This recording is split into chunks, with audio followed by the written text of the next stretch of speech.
Go. The bell's gone. Welcome. We're celebrating our friendships, diversity, and unity of purpose. Please welcome President Adriano Cisternino. Thank you, Peter. Welcome everyone to this very special lunch meeting 4803, our 9th online meeting. A very special welcome to our guest speaker today, the Honorable Sir Peter Cosgrove, aka AC CVO MC, who Vice President and Past President Peter Neal will more formally introduce later in the meeting. It is so lovely and special that you've been able to join us today, Sir Peter. Welcome also to our guests, visiting Rotarians from Zone 1 clubs and any guests of Rotarians who may be enjoying our lunch today. Due to the large number of guests, although I will not be mentioning you all individually, it is great to have our District Governor Jane Owens with us, along with District Governor-elect David Jones and District Governor nominee Jeff Neal, and of course our RI Director Designate Jesse Harman. Welcome everyone to today's lunch. I'm just going to go through the birthday greetings for this week. This week we had, yesterday was John Tomich birthday. Today is Tony Hughes' birthday. On Friday, it's the birthday of Janet Patton. And on Saturday, John Seaton and Jeff Wagner. Happy birthday to you all. Celebrating their anniversary this week, we have Liz Beltrame and Janine Pierce, 3 years with our club, and Carol Proctor, 19 years. Congratulations to you all as well. As usual, all important announcements will be shared each week via our bulletin, MailChimp emails, and also by our Facebook page and the WhatsApp group for latest last minute's notices. This week, I will be keeping my announcement to bare minimum in order to maximize our time with our very special guest speaker. Like we've been doing for the last few weeks, after today's meeting, I will be setting up some breakout rooms. Please remember that you need to accept an invitation to join a room and in order to continue to enjoy some fellowship. Don't forget that you can still contribute generously to our community projects by placing a donation in our virtual bowls on our website. The link will be shared in the chat window shortly, and it is also on our website event page. Lastly, a reminder that we are recording these online meetings and they will be available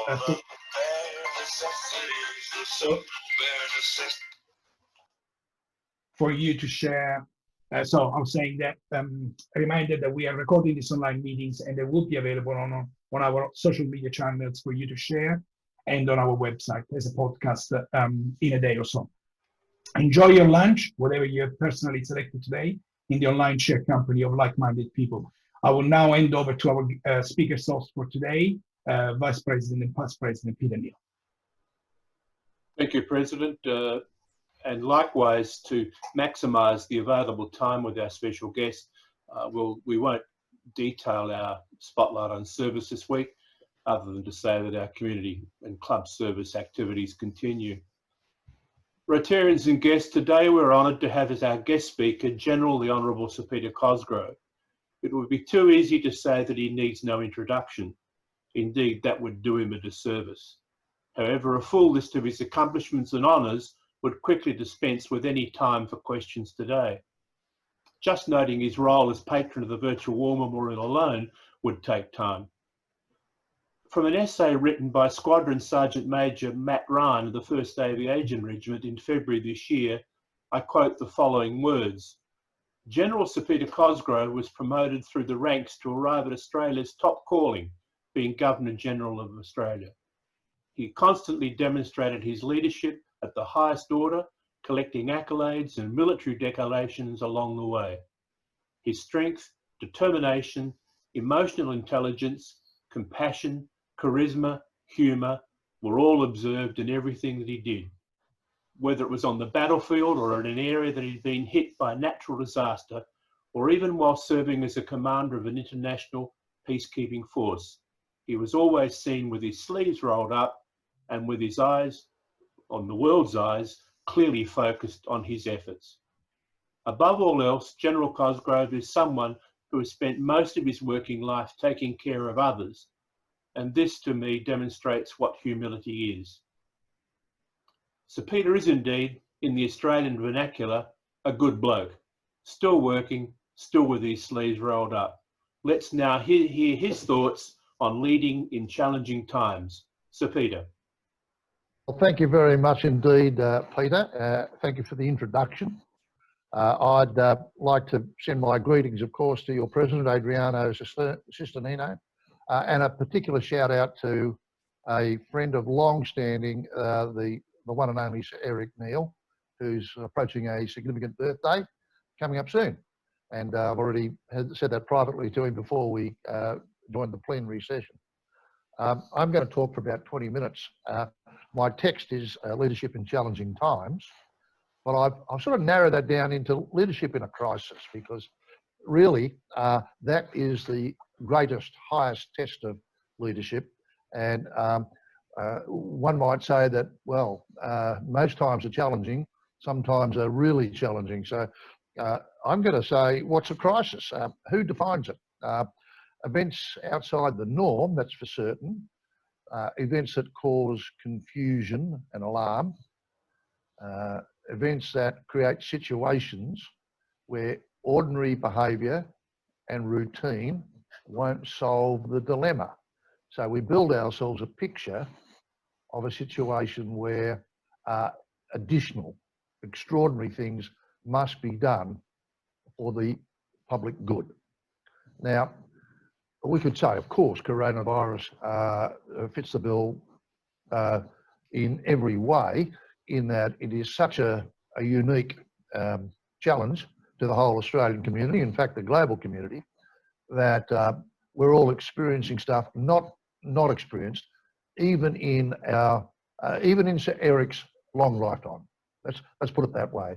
I don't think Sir Eric could possibly have been around during the Spanish flu pandemic, which followed or was at the end of World War I, but that would probably be the nearest approximation. So obviously, this is a crisis, and obviously before that, in regional areas, the bushfires were a crisis. Obviously, if you're on the land and you've been on the land for years and years, the drought constitutes a crisis for a sector of the Australian community.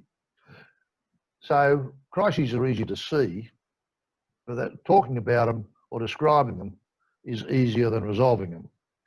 Let's talk about leadership for a moment. Well, it's an ever-present human activity. Leadership is on display at every hand, every day of our lives.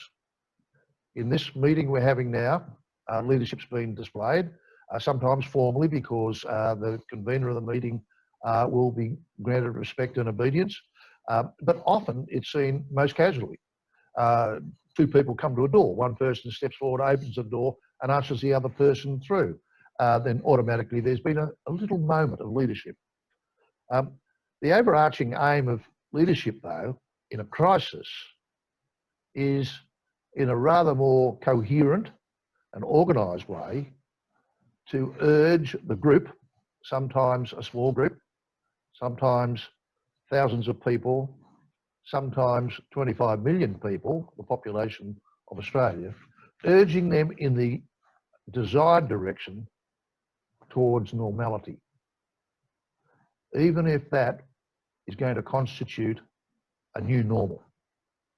So we can see that the exceptional actions by people who are either already leaders, our elected leaders, or leaders opposite to the need, chief medical officers and the like, scientists and the like. These people are getting us back towards normality, giving us confidence, organising efforts and the like. Now, crises are characterised by confusion, misinformation. Please do not inject yourself with disinfectant. That's possibly some misinformation. Sometimes disinformation, perhaps it could be said that inadequate release of information early in the COVID-19 crisis was a disservice to the vulnerable global community. So if we say crises are almost invariably a place of confusion, misinformation, disinformation, certainly dismay, and often even despair. People of perhaps limited background in sciences, limited trained ability to understand, are simply frightened. So there will be despair. Erratic behaviour is common. Now, what do we want out of the leader, whether the leader is the Prime Minister of Australia, the Premier of South Australia, or simply a person in a community who is the Rock of Gibraltar? No formal title, but people look to them.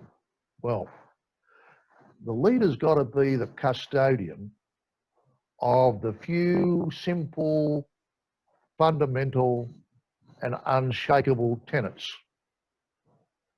And that means, what on earth is the problem? What must we fix immediately? So the immediate aims of the task at hand. Now, you might have seen through COVID-19 a couple of countervailing theories. There was the knuckle down herd immunity approach, which was let the infection run its course, people will suffer, many will die, but those who survive, notwithstanding the infection, will be more immune. Now, that was one way to go, and indeed some nations, with perhaps some tweaking at the edges, seem to have done that. Others, though, have taken the moral and principled decision that no person, even a person who is very old, very frail, and unwell with underlying conditions, should be simply given up to the infection. So the simple aims for people who are in jurisdictions which take that approach know that the leader's aim, and all of those supporting the leader and biddable by the leader, are dedicated to the preservation of life. So we have the approach that led. So every activity within a team that's performing under a leader's direction in a crisis of this nature will always be brought back to those immediate aims. This is one of the things I've found, not just with COVID-19 as an observer, but with disaster relief. Why are we running around? What are we rushing around for in the aftermath of a natural disaster? Often people will be enormously energetic. People will be hugely focused and bringing professional skill to objectives that have been formed. But the best leader in a crisis will be the person who looks at that activity and will say, what is the aim of whatever you're doing here? And if it doesn't serve one of those central tenets, after a disaster, it will be the preservation of life, the provision of shelter, food, medical attention, those sorts of things. If it's something else, like I'm rebuilding my fence, well, not just yet, because there are lives to save. So great energy, great vigour, but wasted because there are still lives to be saved. I'm going to lead you through a couple of case studies. But remember, a leader's optimism is hugely important. But from time to time, the leader will want to keep coming back to those first principles. Why are we acting to achieve normality? And if the activity doesn't contribute, the question needs to be put, why on earth are we doing it? Prevent useless action is one of the tasks of a leader who's helping to resolve a crisis. I want you to cast your minds back now to 2005. Hurricane Katrina hit the southern part of the United States. I think it was Texas, Louisiana, Florida, and it was particularly marked, of course, what the effect of Hurricane Katrina was in Louisiana. Now, interestingly, in the United States system, FEMA, Federal Emergency Management Agency, is a bit like some of our national disaster organisations. It has that federal responsibility. Now, it is probable, you could conclude that the fellow George W. Bush had in charge of that was a bit overwhelmed. Didn't seem to have an organised mind, or perhaps the ruthless energy to cut through. And there was a lot of mucking about in the short aftermath after Hurricane Katrina, when there were very large communities in need of desperate application of life-saving aid. So we saw there from afar, here in Australia, those sorts of scenes where journalists were making their way into New Orleans and saying, I'm here, where's the federal government? So it was indeed perhaps a primer on not the best response. Even George W. Bush, who in many ways was a very steady hand as a president, people will always argue about some of the things that happened in his 2 terms, but he was a steady hand and not a wimp. That would be, I think, a reasonable thing to say about Bush 41, Bush 43, I should say. However, you might recall it took him a few days to go down to the hurricane area, and he actually flew over it in Air Force One. That again, leader not present on the ground, was probably not a fine moment for him. But our leaders went to school on him. I think all political leaders go to school on each other. And you'll recall that after the next year, in March 2006, we had Cyclone Larry in far north Queensland. Messrs Howard and Beattie followed the tail of the cyclone into Innisfail in a small government jet. Fortunately, they were able to land and were on the spot. And they had a meteor tail of public servants coming in with like a bookmaker's bag full of cash and a laptop to hand out cash to people who could not access their funds through the ATMs because the power was off. So in this respect, the leaders said, I'm here, I know your situation, and I will move the entire processes of the Queensland State Government and the federal government to aid the cyclone hit community. So those 2 political leaders, as examples of a response to crisis, have did particularly well. Case study 2 for me is East Timor, 1999, when I had to take a UN mandated force into East Timor to restore peace and security. It was a very complex activity because there were so many moving parts and people coming from not all just all over Australia, but all around the world, and they all had to be knitted together into a sort of a very complex deployment model. And indeed, they all had to be orientated. What are we doing? Are you just arriving, or do we have a set of tasks? Well, I was put in mind of a saying attributed to a Civil War general in the US Civil War, Nathan Bedford Forrest. He wasn't a learned man. In fact, he was quite basic. He had a wonderful name, Nathan Bedford Forrest. But he's famous for his military axiom. He used to say, he was a Confederate general. He used to say, as he led his cavalry behind Union lines, that what you've got to do is get there firstest with the mostest. That was it. Get there quickly with more than anybody else, and you'll win. It was pretty simple and doesn't always work, but it was a good dictum for East Timor. Get there quickly with presence on the ground, which deterred the militia, and perhaps reminded Indonesian forces that there was now not a helpless population, but a fairly potent military force, heavily armed, that was there to make sure there was no further violence.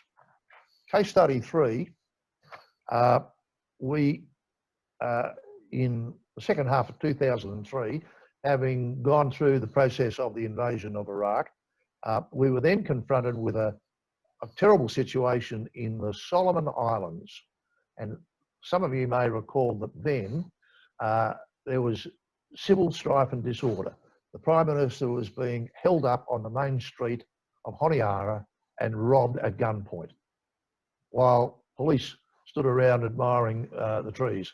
So there'd been a full breakdown. We had to put soldiers in, from Australia, New Zealand, and a bunch of other Pacific countries in there, and we had to restore law and order, but it was going to be a police-led operation. This was the first deployment of Australian troops under arms into our region since colonial days. What was the overarching aim? I was the CDF at the time. The overarching aim was obviously to get there quickly and restore peace and security. But there was another aim which speaks about leadership in adversity or in a crisis. What's going to happen later? Once we've got peace and security, what will be the enduring takeaway from this intervention? And it was this: if we'd have gone in there swaggering, full of martial splendour, waving weapons, we would have restored peace and security, but the enduring image of the Australian Army and our colleagues from the other armed forces would have been of soldiers being bully boys on the streets of Pacific Island nations, an enduring memory. So we took a measured approach. We had unarmed police from the participating nations doing the policing and standing well in the background. Groups of armed soldiers who rarely, I don't think ever, had to flourish their weapons at people simply by being there with big smiles, playing with the kids, but armed, deterring wicked people who had their own guns under the floor. Now, case study 4, I'm going to finish soon so we can get round to some questions. I want to talk about the contrasting requirements between the bushfires over the Christmas, January, February period in Eastern Australia in particular, Kangaroo Island and the Adelaide Hills in South Australia, Victoria out of Gippsland, and a little bit up in Queensland. But they were bigger than we can recall. Not as many people as were killed in the Black Saturday fires in Victoria, but a bigger area and huge economic damage. So, Scott Morrison, our Prime Minister, has taken Jenny and the kids on a long-planned, precious holiday off to Hawaii. Well, he would probably regret that.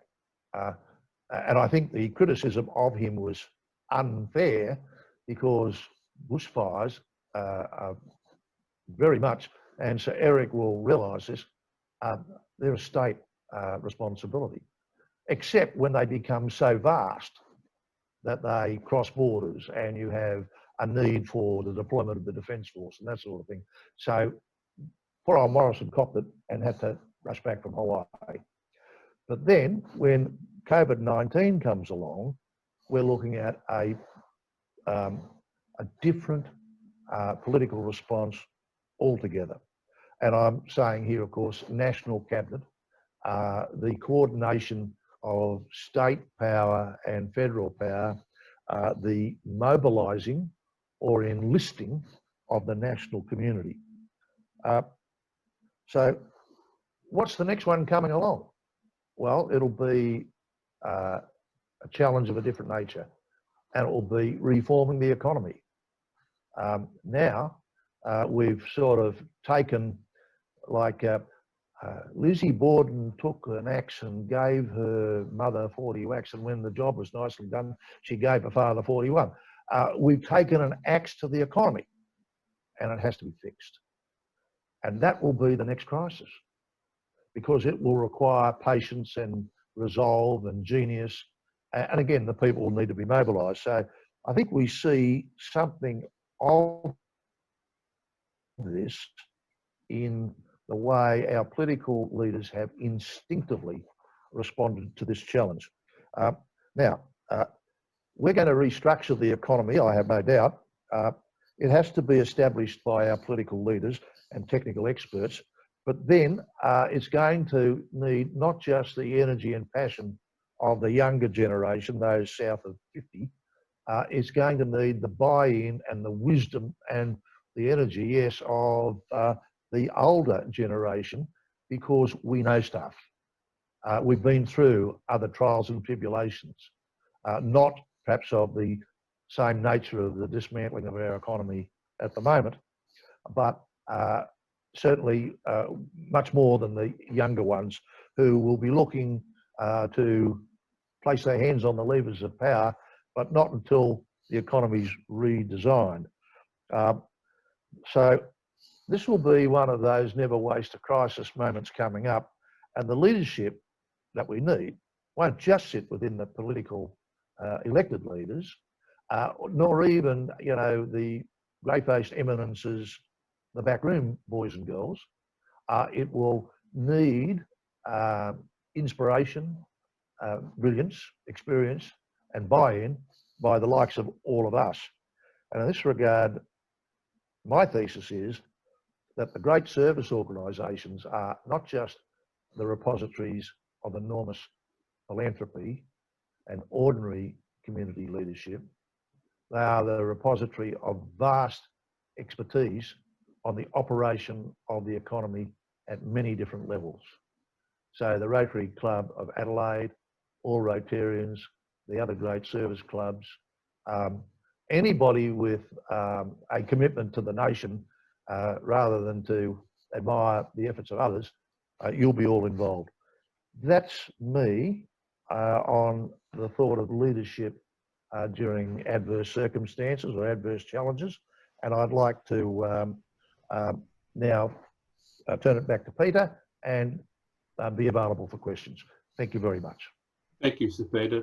Well done. And we'll formally thank you with more applause at the end. I did send out a note to people asking, A, if we could keep the questions short, sharp and shiny so that we maximise our time with Sir Peter, and B, if possible, try and record them in the chat session. There's a few there, but coming.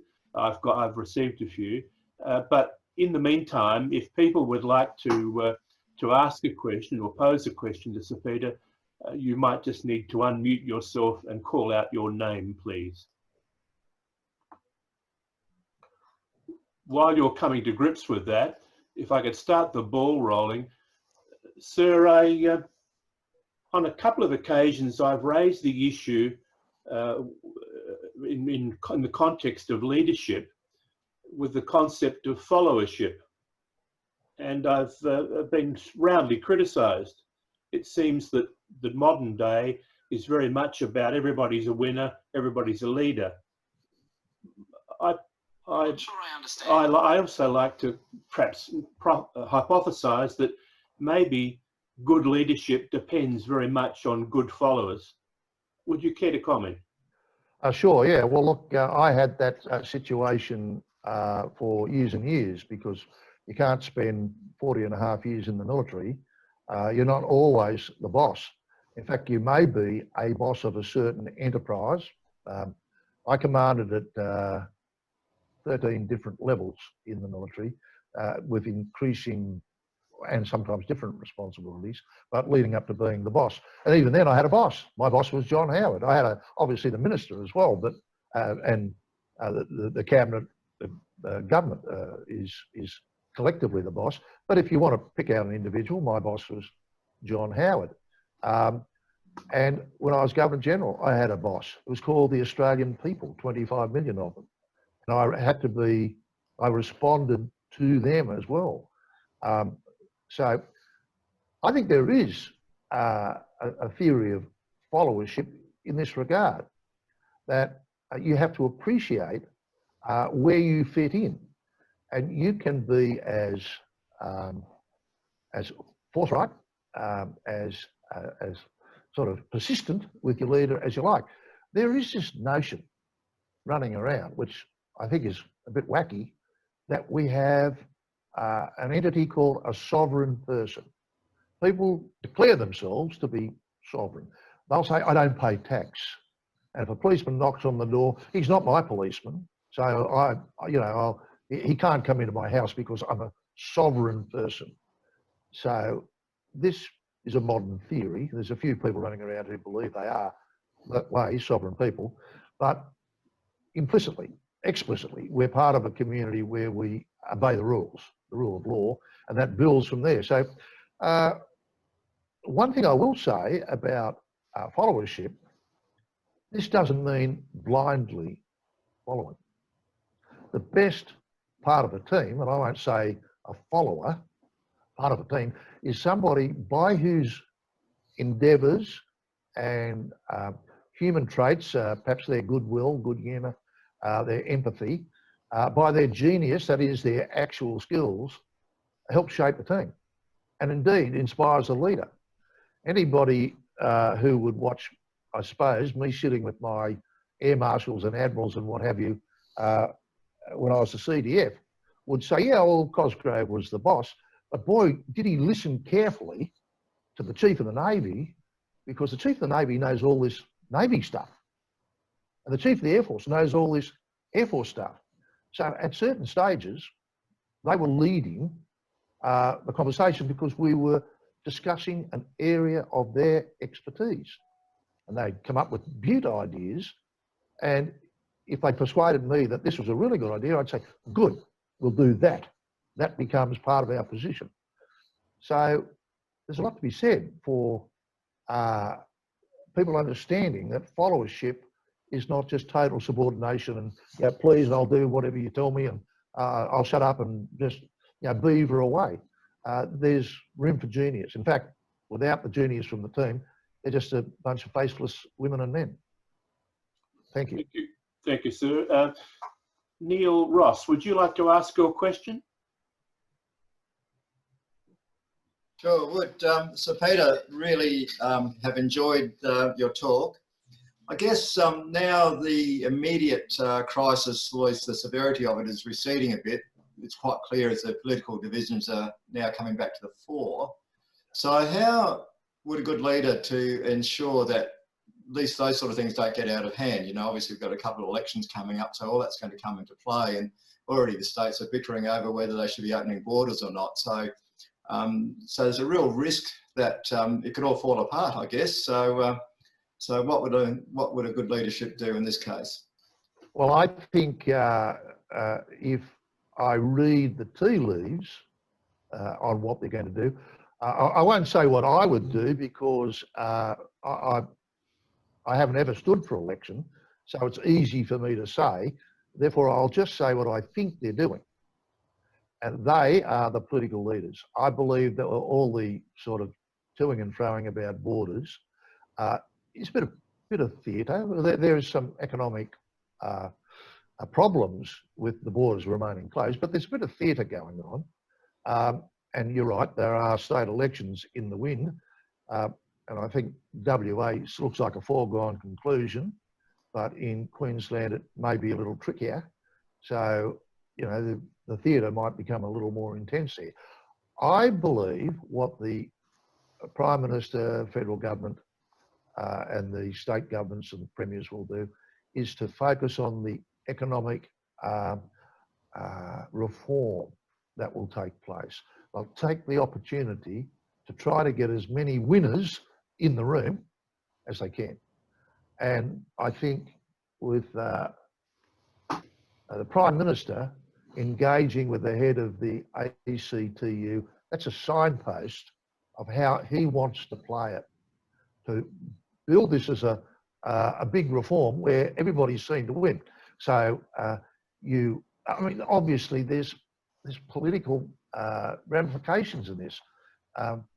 If you said to Scott Morrison, "Oh, you're doing this to be re-elected," he'd say, "Well, yeah, because I think I'm the best bloke to be elected." But he's got to understand, and I'm sure he does understand, that if he carries the nation with him, that's his best chance to get re-elected. So, and if you're in the ACT, it's the best chance of getting Labor reform, and so he's going to be piling up the winning hands, if I could put it that way. So I think that's what should be done. It's more difficult in the United States. So I had some people we were talking about on this subject a week or so ago, and the problem is that you've got Mr. Trump sitting on top of 50 states and territories and what have you, the District of Columbia and all that sort of thing. And they are less biddable, very much less biddable than the state governments. There's so many of them. Some of them are so vast, they're spread out over such a geography that it's like herding cats. So Mr. Trump is, of course, idiosyncratic, but it's a tough job. I think it would be a tough job no matter who was president with the very unique situation that they've got there. So I think our people are showing you how you go the next step. Thanks, Neil. So John Harmer's got a question for you, which is pertinent to what you've just talked about. John, do you want to ask that? Yes, Sir Peter, thanks for your talk and introduction. I like the case studies very much, thank you. I wonder whether this national cabinet we have would have value as time goes on, even when the current crises have passed. I wonder what your thoughts are.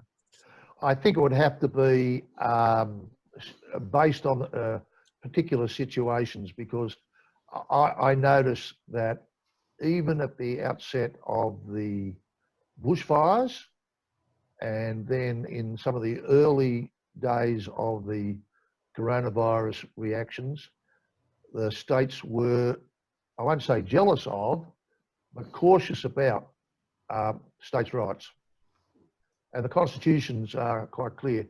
And Sir Eric and I are both aware from our past vice-regal duties how those are protected by even politicians who are relatively new. There's an instinct at state and federal level to stick to your knitting.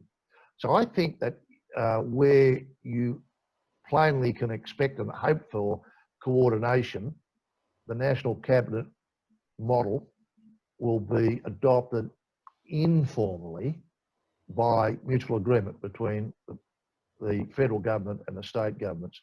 But I think if you tried to enshrine it, that would be more difficult. You may, by informal agreement, decide there are certain subjects where, instead of it being COAG, which is like a choir practice, sorry, I shouldn't say that, but COAG is not really an executive area.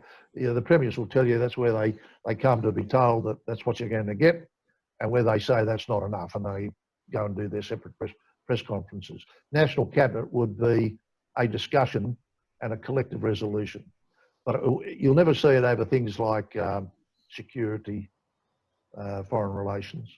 So there's a limit, but it's not a bad model for special circumstances. Thank you. Putting you on the spot, but Nick Egan's got a question for you. Thank you very much. Sir Peter, you might be reluctant to answer this question, but I was curious how you might approach the situation of November 11, 1975, if you were the Governor General at the time. Well, I've written a new memoir, and I want you all to buy it. And I do address it because it was the elephant in the room, so to speak. And when you're Governor General, you do think about this, because it represents a sort of a boundary, a pushing of the boundary of the reserve powers. Not that I believe it couldn't have been done. I think it could have been done better. My view is that Badgett, Walter Badgett, who was a columnist and a sort of a constitutional expert in the previous century in Great Britain, not last century, in the 19th century. And Badgett said that the sovereign has the right to be consulted, to encourage and to warn. And that doctrine sort of codifies the relationship between the Queen and the Westminster government, and in Australia between the Governor-General and governors and their relevant parliamentary governments. So to be advised, well, that's pretty self-evident. To encourage, that's a bit tricky because you don't want to say, you know, that's a very good political move you've made there, Prime. You don't say that. To encourage, I took it to say, Prime Minister, you're looking tired. You must rest. You know, you're no good to anybody if you get pneumonia or something. So that was the encouragement. I was like a Dutch uncle, if you like, in that sense to my prime ministers. But to warn, I believe if Sir John had called in Mr. Whitlam early in that week before the 11th and said to him, Prime Minister, I'm so perturbed about this logjam in the Senate over the appropriation bills that I'm saying this to you. Please regard this as a warning that if it's not resolved by the end of the week, I will call on you again for another discussion. And that would be a very important discussion. Now, Whitlam would have harumphed and possibly, you know, stormed and proclaimed and what have you. But it would have then meant at the end of the week, if Sir John had said, Mr. Whitlam, I need you to come and see me, and then determined his commission, that there couldn't have been the sense of ambush or even some form of conspiracy, remembering that he had Mr. Fraser waiting in a side room. So to me, there's always then the theory that, oh, well, Mr. Whitlam might have raced Sir John to the palace, if I could put it that way, to say to the Queen, I want you to remove the Governor-General. Well, I invite our people attending this video conference to consider what would have been the public reaction if Sir John had that chat with Mr. Whitlam, and then Mr. Whitlam had said, I'm asking the Queen to sack the Governor-General. Electorally, I think that would have been cyanide. And I think would have been, there would have been an election after that, because I think Mr. Whitlam would have been bound to go to an election, and he'd have lost comprehensively for interfering with our democratic arrangements. So, Nick, that's my thought, and it's for others to opine as to whether they think that would have been more reasonable. I hope that that's what I would have done, and I might comment here, at no stage ever in my 5 and a bit years that I feel the need to warn Prime Minister about anything. Thank you very much. Thank you, sir. The comment you made then about Prime Minister, you're looking a bit tired, leads to a question from Steve Larkins, which I'll ask him to perhaps paraphrase. Yeah. Hang on, Steve. We're going to. I'm unmuting you. I'll do it. Thank you. Good. Sorry, Peter. So, Peter, that was a great answer to Nick's question. Look, mine relates to a comment made to me by one of your predecessors and a man I'm sure you know very well, Brigadier Pat Beale, retired DSO-NC. And he was having a conversation with me one day, and he said, look, you know, in his experience, one of a leader's greatest responsibilities is to manage his own fatigue. Now, he was obviously talking about combat leadership, but it does beg the question, when we're looking at all these rolling crises now, how do our leaders manage their own fatigue? And it's obviously going to be an issue over time. Yeah, look, it's one of the key qualities that you would hope to have in a leader, which is stamina. Stamina is not just surviving on not much sleep, it's the ability to remain on an even keel under incredible pressures. Prime ministers these days get so many inputs from so many different sources, and I don't know what proportion of it is useless inputs or distracting inputs, but a fair share. And they've got to sort of survive those, because in the end they are the holders of consensus. But nonetheless, so many of the inputs they get are useless inputs or distracting inputs. So they have to winnow through that, and it all takes time, and it all is exhausting. I can remember once when Kevin Rudd came to me. I was chairman of the War Memorial, and he came to me at the dawn service and said, "Oh, I'm sorry, Governor General, Peter. I was not Governor General. Peter, I'm a bit out of sorts because I read my speech to give today at the 10 o'clock service, and it's hopeless. So I've been up all night rewriting it."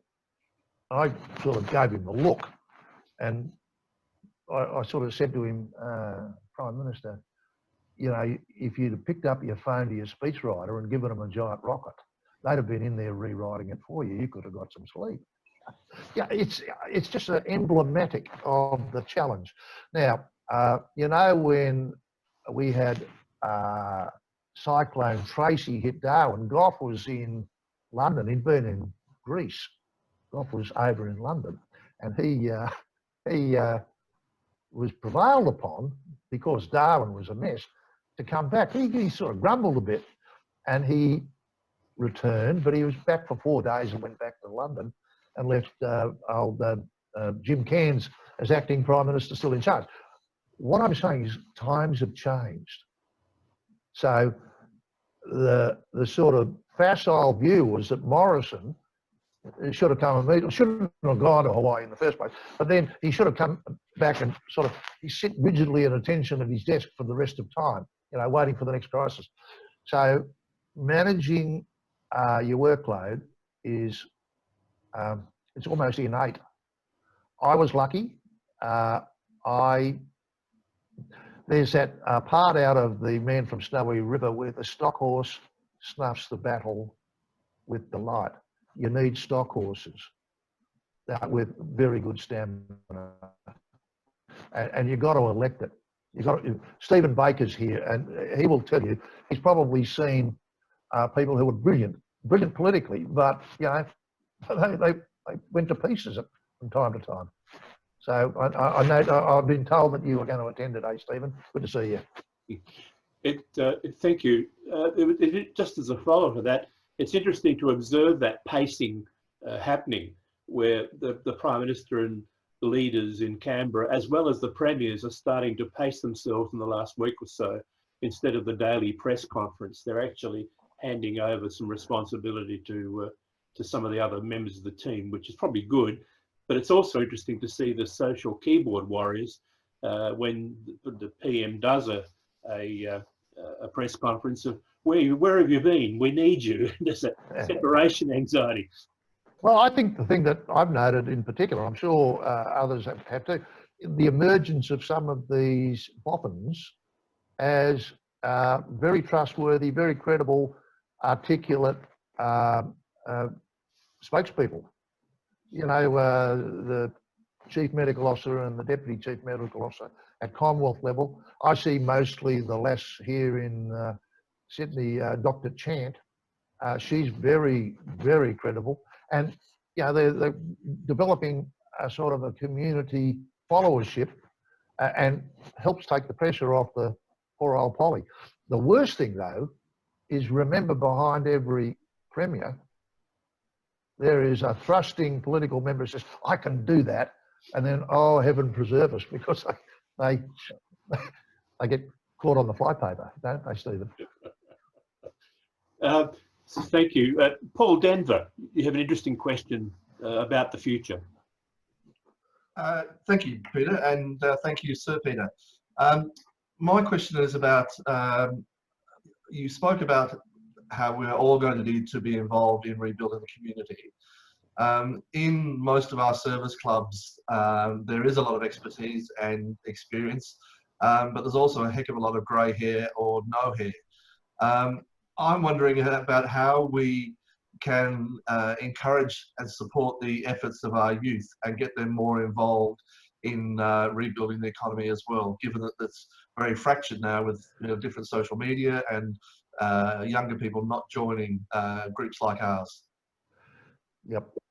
It strikes me that as the crisis has gone on, I'm noticing amongst younger people who have not necessarily mastered issues in the past and just shooting from the hip on social media, have become somewhat more informed. I use as my text, I've got 3 sons, all of them now, the youngest in his late 30s and the eldest about 40, 42 next birthday. So these are people still south of our age in most cases, although Nick doesn't look that old, Nick Egan, but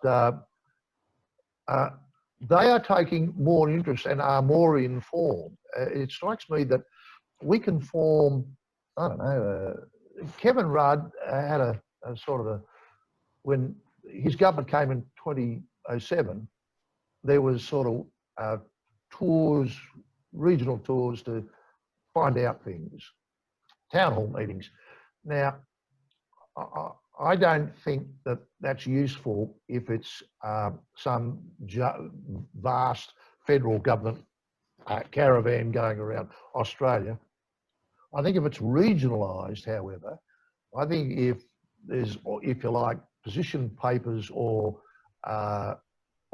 very big economic initiatives that are flagged and given like a month or something for people to work them over and product improve them, that's where older people in partnership with younger people can do things regionally. And of course, our system calls for politicians at every level. So the politicians can be in there receiving the wisdom from the grey beards and the grey hairs, and also the sensible older people can grab in those who've informed themselves. I don't know people who, power of media expression. Talk about people who are prepared to sit around a table and have a chat. So I haven't got a solution, but Paul, I believe that that's a way forward. I expect that the Commonwealth will do something of that nature. Thank you. Interesting response in light of some of the questions that have been asked at the press conference yesterday, for example. So we've had a couple of interesting chats at these online meetings recently with the Honourable Chris Schott, the past senator for this state, on China, of which he has some experience. And so it's very informative and interesting, particularly in light of the way that the media particularly has treated the response of some of our politicians to our handling of China. Ken Longford has a challenging question, perhaps from a more Victorian perspective. Ken. Thank you. Yes, and I can handle rejection, as I said. From the point of view that we have a man here who, without consultation, has aligned himself rather intensely with China and their funding, which I've had the, I won't say pleasure, the opportunity of seeing throughout so many of the places across the South Pacific where they've placed these massive loan debts on countries. And I'm concerned about our own state. Yep. Ken, I can't, I won't be drawn into the what is the very important political decision that states and the federal government might make on investment matters, and that's the Belt and Road Initiative. And let's say that we can't and shouldn't attempt to disinvent our economic relationship with China, even as we quite properly review how dependent we are in a trade sense on China. So I think we balance over here. We have economic interests with China. They will continue. They will be fragile, vulnerable, sensitive, and it is sensible for us to ensure ourselves by diversifying markets wherever we can. Equally though, I mean, we are not going to follow the United States down every rabbit hole of their disinvestment. Simply, we have too much at stake. So I think we are good allies to the United States and will remain so. We have obviously annoyed the Chinese over the coronavirus inquiry matter, but it's very important that we don't just say, oh, we're very sorry, can we take all those words back and please forgive us and restore, you know, access to barley and all the rest. I think here, yet again, it's a balancing act by Australia. Now, on that very large Chinese engagement with the Victorian government, that's politics with a big P. And there is no way for the Commonwealth to do other than watch the state in its economic relationship there. The Chinese aren't trying to buy something in Australia. They are giving money in and making Victoria part of their Belt and Road Initiative network. So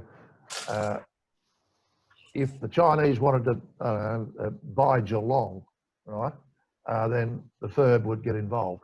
But if it's simply a commercial arrangement between a borrowing state and a lending China, that's a matter for the Victorians. Thank you, Sir Peter. Thank you, Ken, for your question, and thank you for your frank and interesting and forthright answer, Sir Peter. Let's get back onto the topic of leadership. And David Egan, you have a question, Sir Peter. You there, David? Sorry, Peter. Yeah. You hear me now? Yes. Thank you, Sir Peter. I really enjoyed your summary of the custodian, being the custodian of those few simple, unshakable tasks in a crisis. I wonder also, and I don't want it to sound like it's political, but Winston Churchill was rumoured to have said that in a crisis, one should never let a good crisis go to waste. And I'm just wondering your view on what expectations we should have of our leaders in terms of capitalising on the opportunities for change, bringing in perhaps a new normal in whatever, whether it's our organisations, our companies, or our countries. Would you mind commenting on that? Yeah, sure. I think the major thing we've got to have is optimism and be prepared to endure or entertain a sense of unease and discomfort. Because I have no doubt that some of the changes that will be proposed will cause people of my age, our age for many of us, a certain degree of unease. We won't necessarily be able to say, oh, it's all going to end in tears, but we'll just say, oh, well, we wouldn't have agreed with this last year at this time, that is, before the economy was had the axe taken to it. So I think, what am I talking about? Maybe trust, or the sense of hold your breath, you know, this is going to be an exciting ride at the wrong end of our lives. But I think there is that, and I think, so optimism, because Australia is a fantastic place in terms of the genius and energy of its people, but be prepared for an exciting and a disturbing period while we get ourselves on tracks that are showing promise. You know, we'll probably see Conservative governments entering into labour arrangements that we thought, well, they'd never do that. But okay, if that's what we need to get an accord which gets more people back in work, well, welcome to the new world. Thank you, Sir Peter. We at the Adelaide Rotary Club of Adelaide, we pride ourselves on the concept of the best hour of the week, and it is an hour, and so we're timeless, and the time has just crept to 2 o'clock. You have been extremely gracious with your time, and we thank you. Your presentation today has enthused, engaged, enthralled, and quite possibly empowered many to continue the good things that we do. I wonder if you could just slip slightly to your left or right, because I believe your efficient PA has given you the certificate and a banner as appreciation of your great contribution today. Thank you. Well done. And a donation has been made in your name to help end polio. Thank you. May your good work in bushfire recovery, promoting history via the Virtual War Memorial, and all the other things that you do and continue to do, may they long continue. And if I might add, please pass on our regards to your good lady, Lady Lynn. Rotarians, as we unmute, can you please thank Sir Peter in the usual manner? Thank you all very much, and I wish you all the very best for the future. Thank you, Peter. Back to you, Andrew.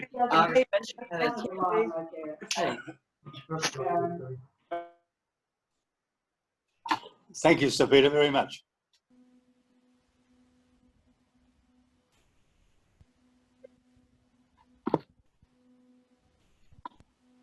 You there, Adri? Thank you, Sir Peter. Yes, thank you very much, Sir Peter, for your informative and interesting address, and also for taking the time to join us today for lunch. We also look forward to a visit from you once we've returned to our regular meetings at Adelaide Oval in the near future. Thank you. A special thank you to all of our Rotarian friends from Zone 1 clubs and beyond, and all other guests for joining us today and for supporting this online meeting format. And I just want to mention a special thank you to Sir Eric Neal for also having been able to join us today. Fantastic, Sir Eric, to see you, as always. Thank you.